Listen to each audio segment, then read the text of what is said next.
It's go time, baby dolls. It is a mog or get mogged world. Even Ivan on tech bringing out the glasses. We're going to have a lot of fun as we progress the crypto currency cycle out here. We had a lot of red monthly candles for OTHERS-btc and Ethereum. And now it looks like things are about to pump. Even funny, we saw Donald Trump literally himself just coming out flat out saying, you should go buy stocks right now. This is the monthly chart of the ETH-BTC ratio. We have a lot of grounds to cover.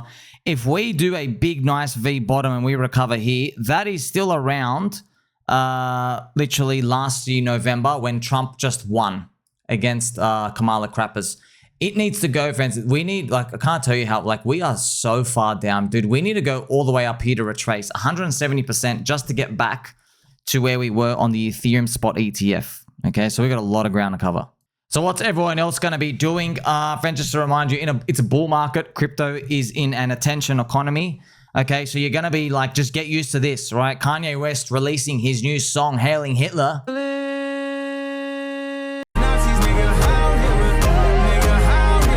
And it actually goes pretty hard, actually.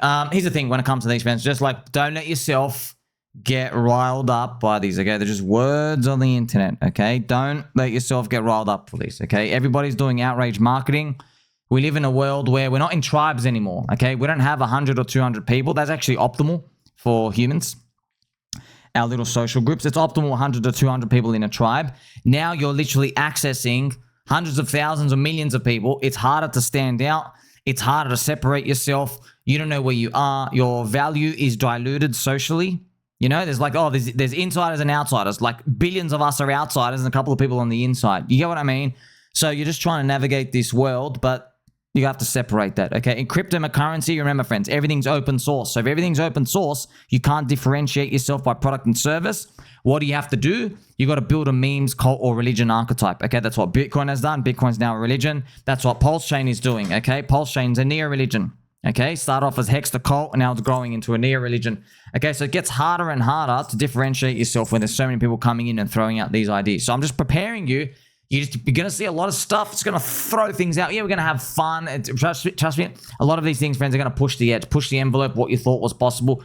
But ultimately, at the end of the day, we're just building up to Euphoria. We might see some sort of business cycle mania, something to repeat maybe the end of 1999, and it might come in the form of AI booming, but I guess we'll see when that comes. Now, a lot of people ask me, Somi, when you think, hey, we should be thinking about the odds of a bear market like starting in the next 12 months, raising up to like 30 or 50 or 60%. Well, I want to see Euphoria first, okay? You don't get the bear market. Remember, what's bear market, friends? Bear market is you've got a lot of weak hands. So when bad news comes, they just keep clicking sell. And there's nobody else new left to buy. Okay, that's bear market stuff. Okay, but here's the thing. If you never get the weak hands, there's no bear market. Okay, it's a cycle. It's cyclical. So you can actually see it on their manufacturing PMI, okay, business ISM. So the only way for you to get a bear market is we have to get so confident first to attract weak hands who completely forget that things can go bad, and then they start bottom ticking lows. They start selling lows, all right?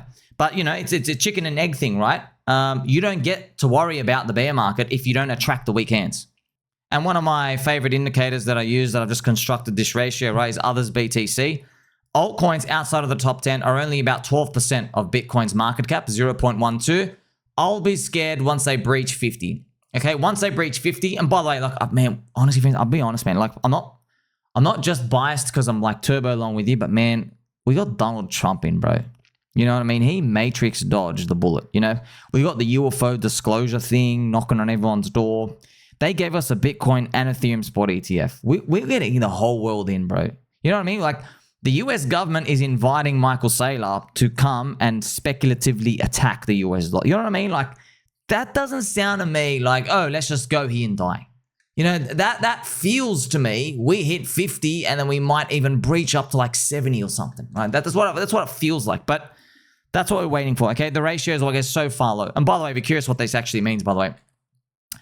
So from here, from where we are today to say where I would say start to get worried, it's above 50%, okay?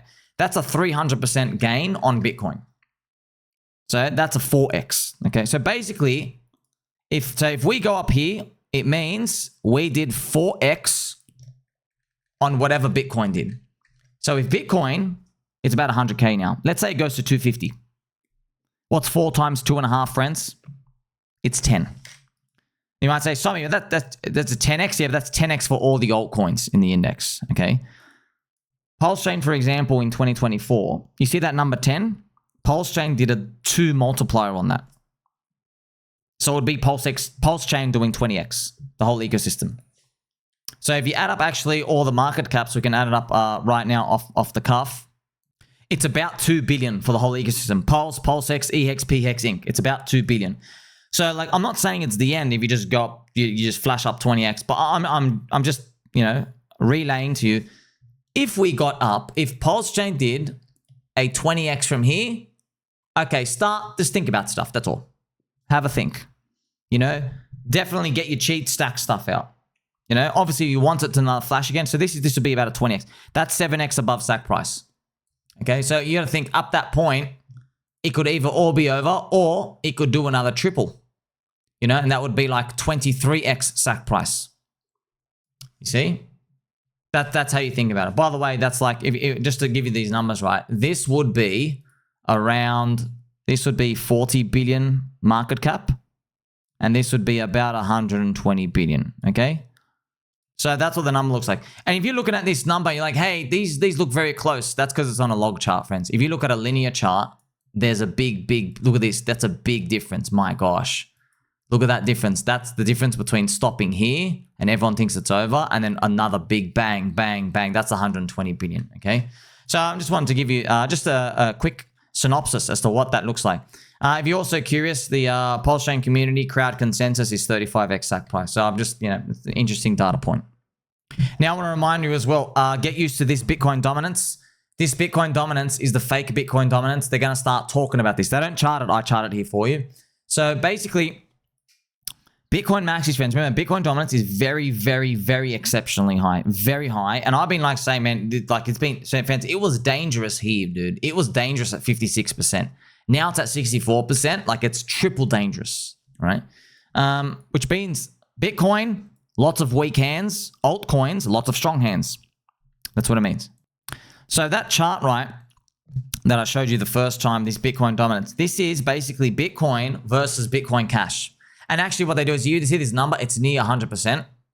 So what you're going to see is, you probably wonder, like, how do these people like see Bitcoin dominance have these alt seasons and they just completely forget it or they don't talk about it? Well, look, here's the thing. People are in crypto to get rich and buy altcoins. Okay? They were in Bitcoin to get rich at the start too, and then they did. Now the growth rate slows down. It slows down for all the new people coming in, right? Because no one's interested in putting in 3. Like if you're a retailer, dude, you barely got $800 to your name. Most people, $800, 8,000. Not many. Most of them aren't coming into Bitcoin, right? So they're not here for slow technology Bitcoin that sits there, and then you have to pray Michael Saylor finds another $150 billion of leverage to keep buying it. Most institutions holding Bitcoin on their balance sheet, they are weak and they are frauds. All right, you remember that from me. You're only going to see their true colors when they have to hold Bitcoin as the dominance get crushed lower. Don't forget that, okay? And they're nothing more than dick riders who have just joined on the up-only momentum, okay? I've also made an earlier video here for you, friends. One of the biggest jokes, that this Bitcoin conference 2025 is just an enormous joke. They've actually put Uncle Peter Schiff, no, we don't have Uncle Peter, okay, but they've put Uncle Peter Schiff to speak there. No Vitalik, no Richard Hart. Dude, Richard Hart was in there before you guys had a logo, by the way. Vitalik, do you know Vitalik co-founded the Bitcoin magazine? Do you know that? 2011, co-founded. Vitalik was like 14. Yeah. Not allowed there. Why? Because you're a shitcoiner. Bro, this is how low they've stooped. They would rather have somebody who said Bitcoin's going to zero than put an altcoiner. Did they forget who's on their team? It's very cringe. It's very sad.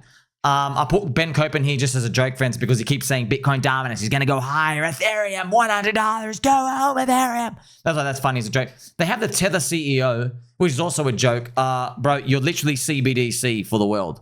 You literally have a blacklist function, and you can't even run on Bitcoin. You got to go run on Ethereum and other chains. Why are you there? You know why they're there.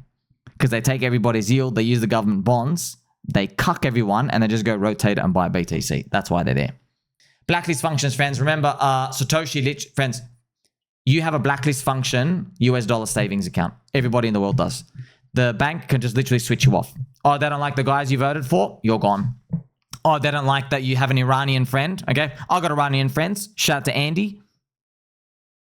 They don't like that. Oh, Iran, we're not having good trade wars with them. See us. They do that, friends. Okay, that's your blacklist function. Tether has that. I wonder if there's a PulseChain solution for this, by the way. I wonder. It might be a bit too spicy. We'll see. I wonder. So don't forget, friends. I really do, and I've mentioned this before, but I will not be surprised. Just stick this in your head. We might literally see Michael Saylor buying an extra $84 billion of Bitcoin on leverage and the Bitcoin dominance still dropping. We might see something like that. Where like, bro, all the leverage in the world is not going to get you to convince all these other people who aren't rich to come and buy digital pet rock. Also, funny stuff from friendly Richard Hart. Hello, Sell Pressure. How are you today? Whining and crying and complaining while pressing sell? So, friends, I know it's a joke, but it's actually true. Like, all of us, you already own the coins. I already own the coins. We actually are just future Sell Pressure. It's not, there's like, you know, behind every joke, there's some truth. Yeah, it is that. But it's not so simple. It's like, oh, you're future Sell Pressure, but you've got that much passion and incentive, you can onboard new buyers because you own it, right? But it's actually true, you know?